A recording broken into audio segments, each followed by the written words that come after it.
kung bakit nangyayari paulit-ulit itong mga pagkakataon na ginagamit kayo na mas politiko pa kayo kaysa sa politiko. Wala namang ganyan. Ang mahirap ay nangangailangan ng... Wala nagpahal sa inyo kahit kailan. Madam Chair, wala naman may pondo. Tapos ng Presidente, lahat tulungan. So wala Sinungaling! pagdangangailangan. Utos daw ng Presidente, lahat tulungan. Eh, yung mga nasa listahan ba ni Congressman, hindi na nangangailangan yon?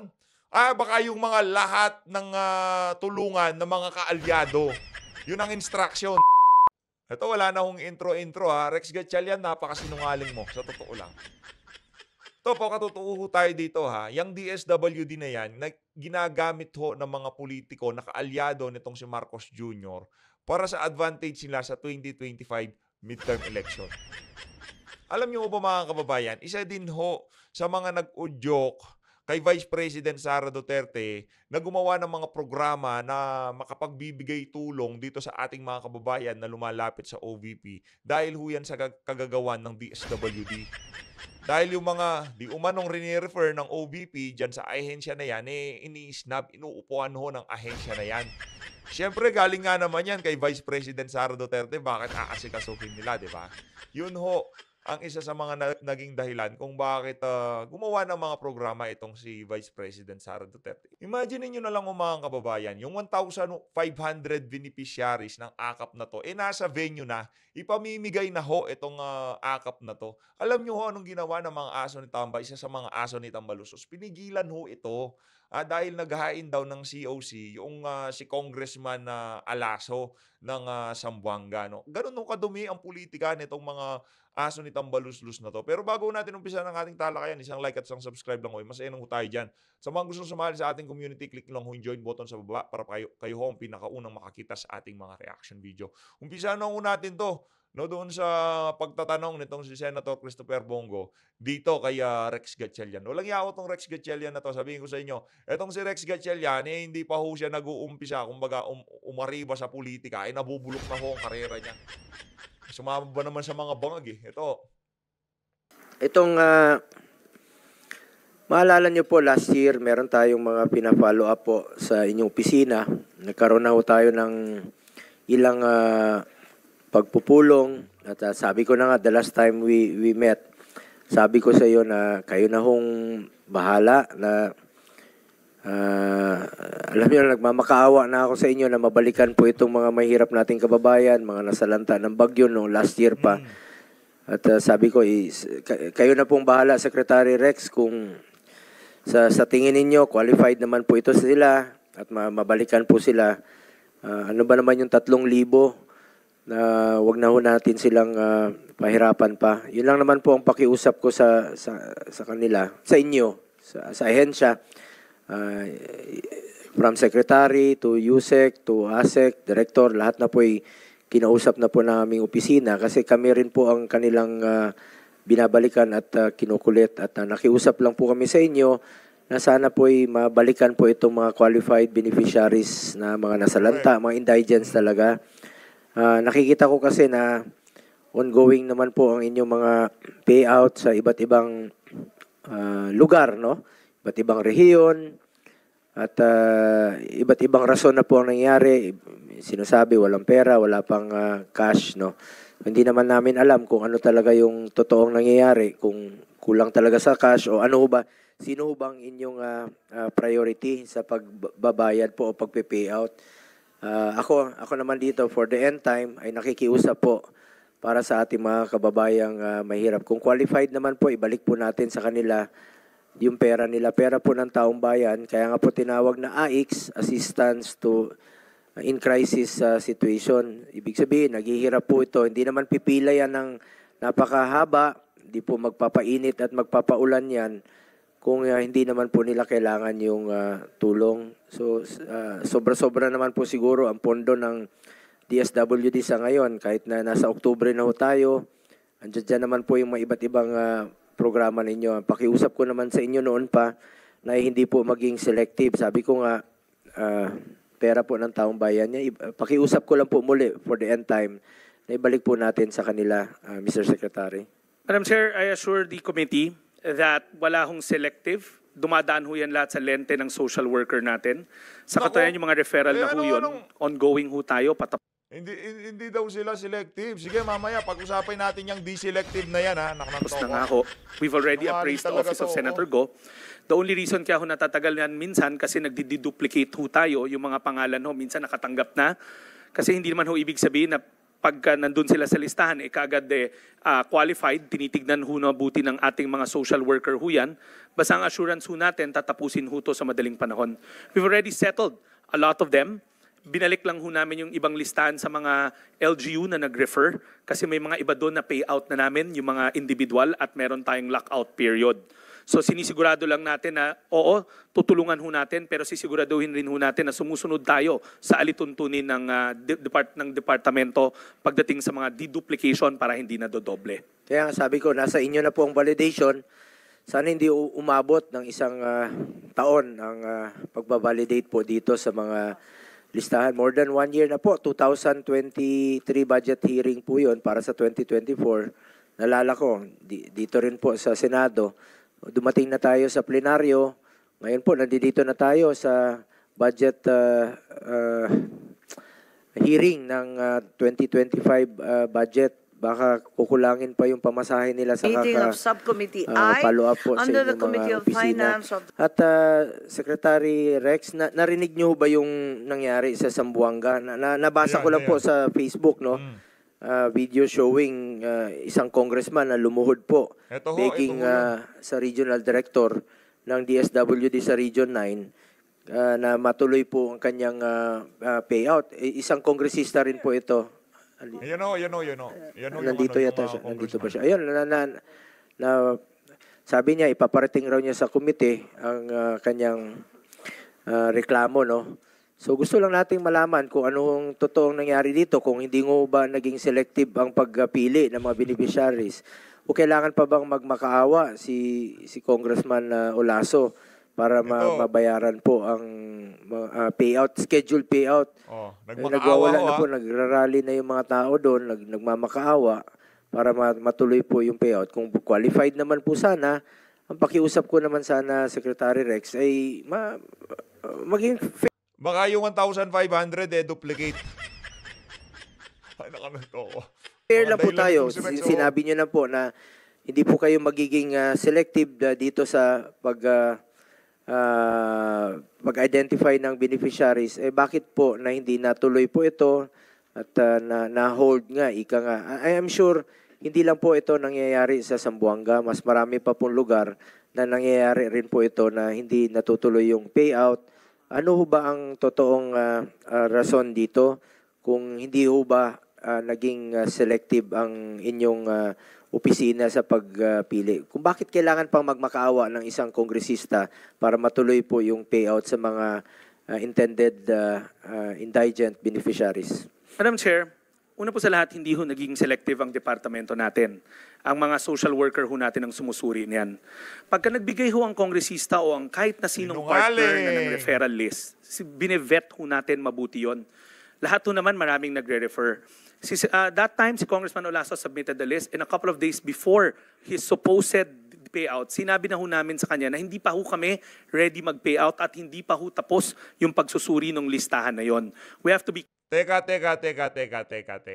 Yan ba talaga ang nangyari o itong nangyari? Congressman Rex Gatchalian.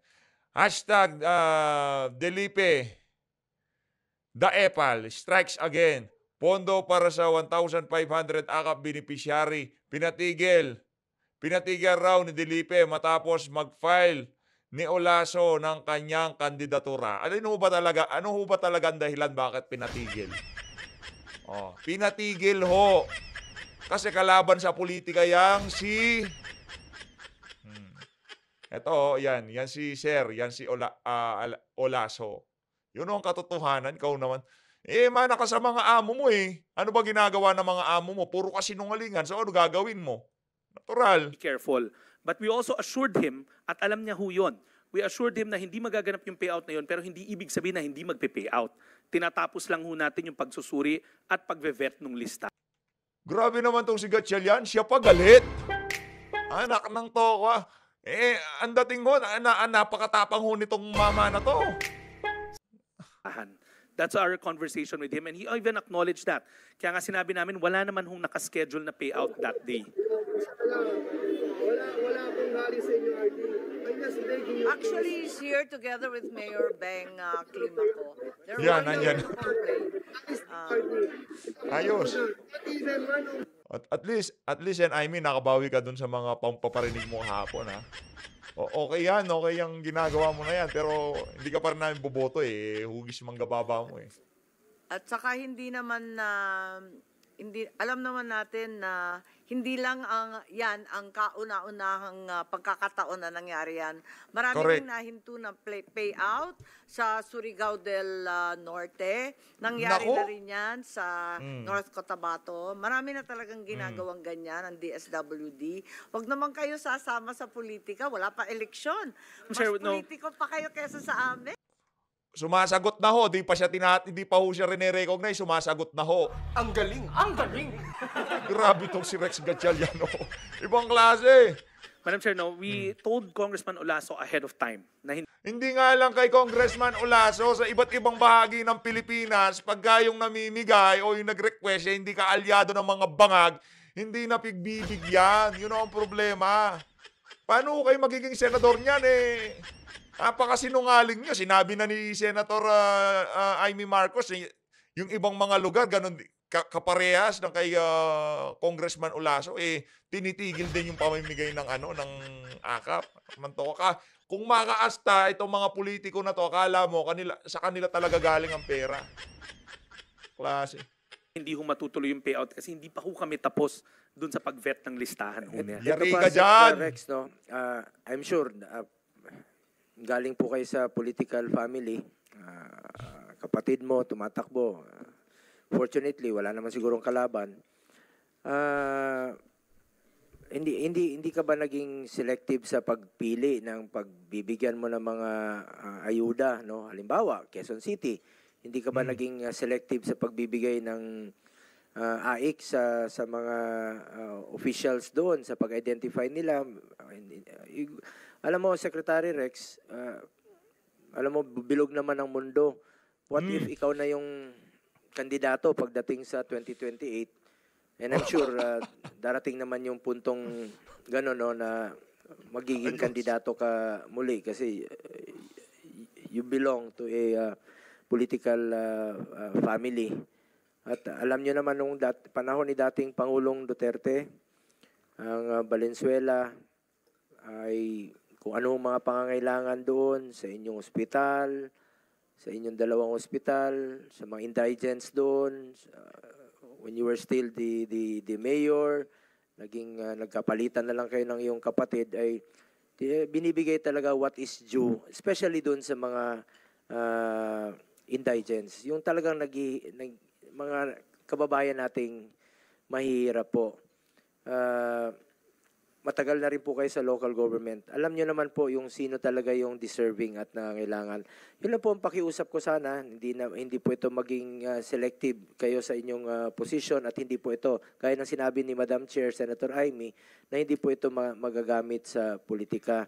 Dahil tandaan po natin, darating rin po ang panahon na maaring kayo rin po ay maging kandidato at kung ano bang mararamdaman nyo na magkakaroon po ng selective yung agencies tapos ikaw hindi ka pagbibigyan.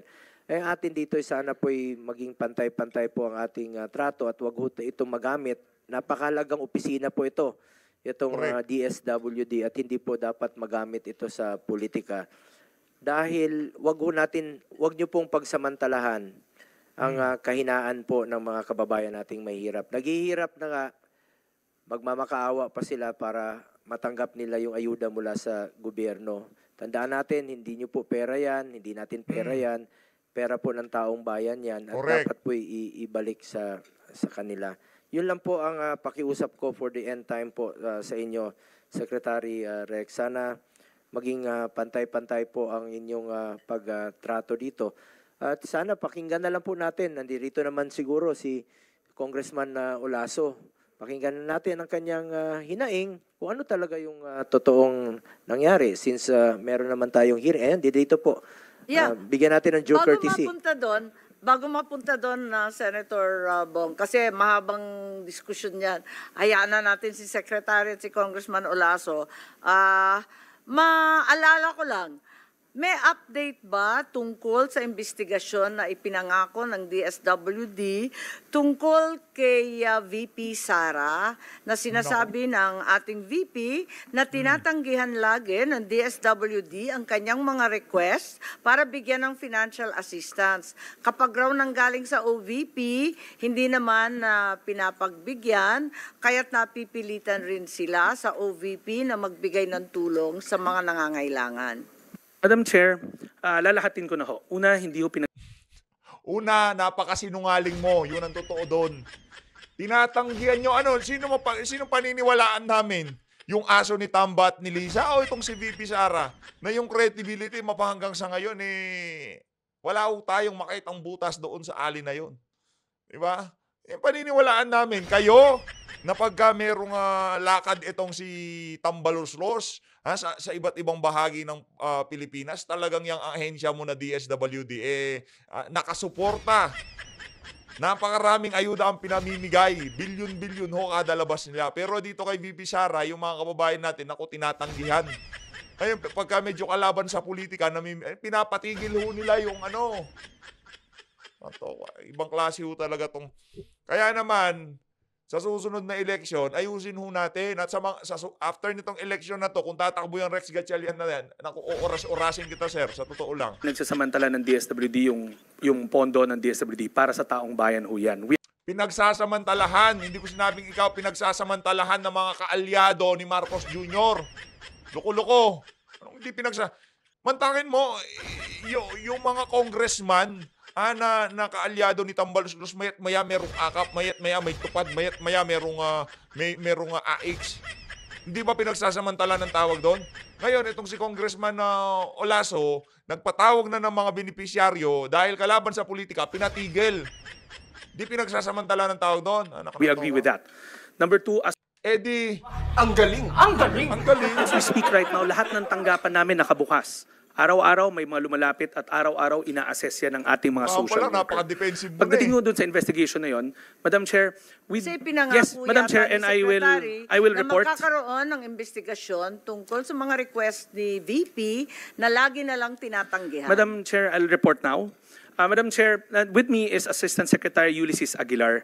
He's the one that handles the referrals from the Office of the Vice President. Agad-agad, kinausap niya yung handling officer sa kabila, si Director Norman. If Director Norman, si ASEC Yuli will gladly give the text exchange of text messages. Kasi tinanong namin sa kanya ano ba yung issue para alam namin ano yung titignan. In fact, ang sabi niya, wala rin ho siyang alam kasi lahat naman ng referral daw nila, lugod naming tinatanggap. We can furnish you the screenshots, Madam Chair, but we have to ask permission of Director Norman if he will also consent. But the screenshot of their exchange is there kasi tinignan namin, we wanted to know kung alin. Ngayon, si VP Sara pa sinungaling. Anak ng toko, walang yatong Rex Gatchalian na to. Si VP Sara pa sinungaling ngayon. Sa tingin niyo ho ba, itong si Vice President Sara Duterte gagawa ng mga ganyang klaseng programa kung nasusuportahan siya o hindi naman para sa kanya para doon sa mga nangangailangan na lumalapit sa kanya Ang utak ko kasi ng mga politiko na to, pagkagaling kay VP Sara, automatic, mako-convert na yon sa vote pagka binigyan nila ng ayuda. Puro politika ho nasa utak nila. Kay VP naman, pagka nangingi ng tulong yan, i-refer dyan. Pagkatapos nun, kakalimutan na. Wala na, tapos na. Obligasyon ho nila yun Alam mo na mga Duterte, ganun ang trabaho nila. Pero itong mga politikong kagaya ni Rex Gatchalian, pagka ho i-refer yan galing sa Office of the Vice President at nakita nila sa kanilang tanggapan, agad papasok sa utak nila politika. That's why ASEC Yuli came into the picture. We asked Director Norman na normally nagre-refer. So we will gladly show you the exchange of messages. Yes, kung maaari lamang para matapos Tama, Madam Chair. yung usapin na yan. Madam Chair. Dahil parating inuulit-ulit. Yeah, Madam Chair, and also if I can also add, we'll also submit to the committee a copy of a plaque that we just received middle part of this year from the OVP saying that we're a valued partner, that we would always help the referrals. Meron din ho kaming parangal doon and we'll gladly submit it to the committee as well. Yes, if we could put that on record, that Yes. would put the matter at rest and we can be Yes, clarified Madam Chair, on we will have to the seek concern. the permission lang of Director Norman kasi Rex, umiikot lang ang mundo, Rex. Di pa tapos nagsalita ang chair. Talagang excited ka na maging senador, eh, no? Daing mo ba yung mga senador dyan? Sila naghihintayang matapos. Ikaw, bira ka ng bira, di pa tapos ng, sa bagay, no? Kaalyado mo nga pala tong si Amy, kaya kahit magbarahan kayo, pagkatapos niyan, punta ka sa opisina, beso-beso na kayo. Kaya okay lang habang dumadakdak yan si Amy, dakdak ka rin, walang problema. it's a private Okay. exchange between the two of them. But Yes. on our side, we will gladly furnish you the screenshot, Yes. provided that Director Norman will also agree because of data privacy. Thank you very much, Secretary. We'd be very grateful for the update. In the meantime, if you could be very brief, Congressman Senator Tolentino has just arrived. We're trying to wind down the hearing, having already requested specific documents, including documents required by by Senator Francis Tolentino. I think the issue concerning Congressman Olaso was raised. The Secretary has stated, Congressman Olaso, you can sit, but if we could be very, very brief, because Secretary Rex has already said that he had told you beforehand that the payout Director, was Madam Chair, not- the regional director. director had informed you beforehand that the payout could not occur because the list had not been verified.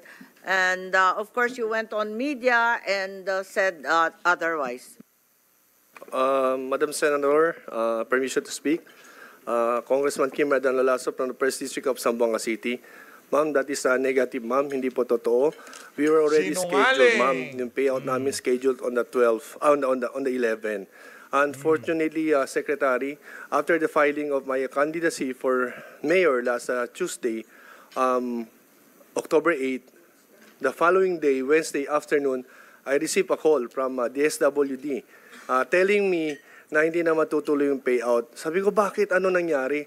Sir, pinahinto sa taas. Sabi ko, bakit? Hindi pwede Madalas kasi... naman nangyayari yan sa amin lahat eh. Yes. Sabi ko, if that would be the thing, sabi ko nga, dapat give me a written letter. At least I can show that to the people na pinahinto sa taas. But the point of view there, walang written letter. And even the regional director nag-text sa akin. Sabi niya, sir, ayaw kong maipit. So sabi ko, I cannot stop the payout not unless you'll give me a written letter. Wala pong galing black and white from DSWD. That's my basically point of view.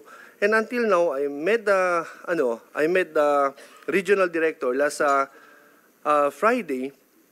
Sinabi ko, ano nangyari? Sabi niya, wala talaga. Sabi ko, please come here, nandito sa payout. Pumunta kayo dito. Wala naman pumunta. So pumunta yung staff niya, pero hindi pumunta si RD. But pumunta doon, sinabi lang sa amin, stop yung payout. Ganun lang. But then after that, Madam Chair, sabi ko, I have to go and clarify with the regional director, ano ba talaga? At least he has to explain it to the people of Zamboanga City. Hindi pa pwede na lang na stop yung payout, walang dahilan. But basically, let us not duck things into, nung nag-file lang ako, kinancel lahat ng pondo ko. Sabi ko, wag naman sana daw ganun kasi itong pera na to binibigay sa mga Pilipino, hindi to pera ng mga magulang nila. Pera to ng taong bayan. This is taxpayers' money. So I really stand for it and that's my... Kaya tayo ayaw natin sa ayuda na yan. Alam niyo bakit? Yung mga ayuda, yung mga pinaghihirapan nating mga pinambabayad, yung tax na pinaghihirapan natin, pinamimigay ho. Na kung saan walang balik sa ating ekonomiya. Imbis na panggawa ng trabaho, ayun, nasanay ho ang mga Pilipino sa puro ayuda. Pero galit pa rin tayo sa ginagawa ng DSWD na yan. Kumbaga, patong-patong na sampal sa pagmumukha ng sambayan ng Pilipino. No? Pinamigay nyo na yung pera, ngayon gagamitin nyo pa para sa inyong mga interes na wala namang balik sa ating ekonomiya. Anak ng toko.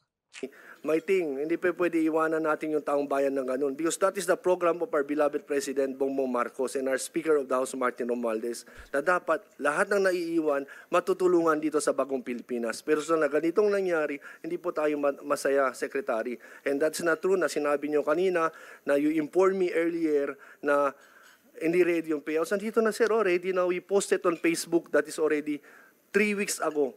We posted it, ready na. More than 12,000 payouts, pinakancel lahat. Bakit po ginaganon ako?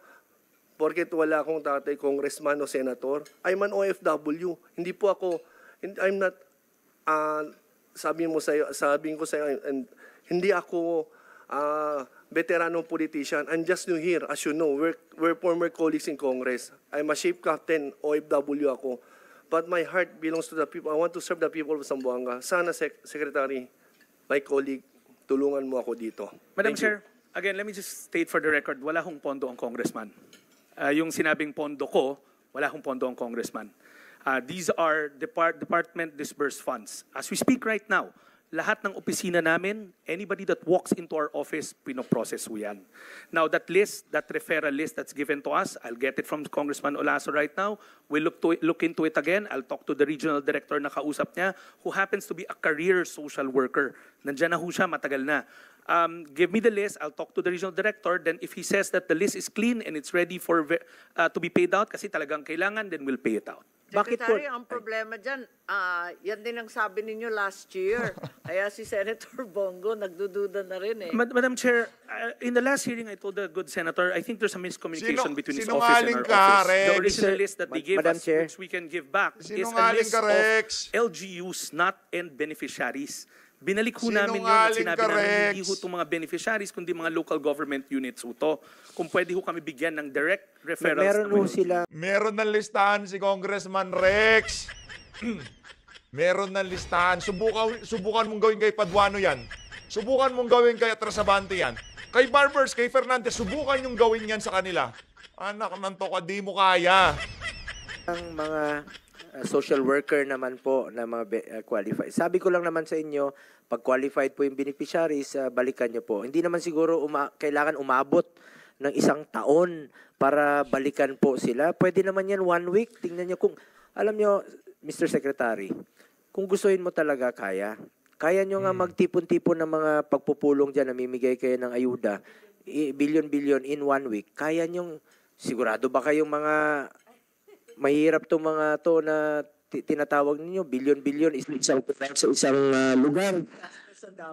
Bang mga disaster, kaya niyong mag-validate ng ito, itong iba, hindi yung mabalikan. Tinutukoy ko na maging selective kayo. Ito na sa kaso ni Congressman Olaso. Bakit nyo naman sinisira ang audio nitong si Senator Bongo? Ito naman mga taga sa Senado. Kayo ginugurgur nyo yung audio niya. Yung mga beneficiaries sa Zamboanga. At alam mo yan, kasi dati ka rin pong naging kongresista. Nagkataon lang po, Mr. Secretary, nung naging congressman ka, naging mayor ka, ng Valenzuela, sa panahon ni dating Pangulong Duterte, sa panahon namin noon, ang higit lahat po ng mga pangailangan ng mga mahirap niyo doon, binibigay po sa inyo. Kung hindi kayo binibigay sa inyo, kabaliktaran po, makawa, pinagalan, pinapahirapan pa, abutan pa lang isang meron po akong next question. Kung sabi niya ito na hold, ano ba rason kung bakit hindi natuloy yung payout sa lugar niya? Teka lang palitan natin. Yung ginugurgur ho ang audio palitan natin. Wait lang ho. Parehas lang ho. Yung nasa FB, ginurgur din. Kapit lang. Tanong po sa inyo, Mr. Secretary, wala ho bang nagpapahold sa inyo na ibang lugar na itong bigyan kasi kalaban ito ng isang politiko. Wala ho bang record lang po, nanonood po ang ating mga kababayan and yung dito. Wala bang nagbawal sa inyo o pigilan o nag-hold kahit kailan po sa mga nakaraang buwan na naging secretary kayo ng Department of Social Welfare and Development, bang nagpa-hold sa inyo na huwag mo itong bigyan, stop mo ng payout kasi nakakalaban po yan. Wala bang ganong instance sa Mr. Secretary? Sir, let me Sagot lang. Wala bang nagpa-hold sa inyo kasi dati? Department, yung sa AIXO, hindi ko ako ang pinipili sa mga disbanded. Tanong ko na, Grabe, ginurgur ho ang audio. wala nagpa-hold sa inyo kahit walang. Madam Chair, wala naman hong may pondo. Tapos ng Presidente, lahat tulungan. So wala Sinungaling! pagdangangailangan. Utos daw ng presidente, lahat tulungan. Yung mga nasa listahan ba ni Congressman, hindi na nangangailangan yon? Baka yung mga lahat ng tulungan ng mga kaalyado.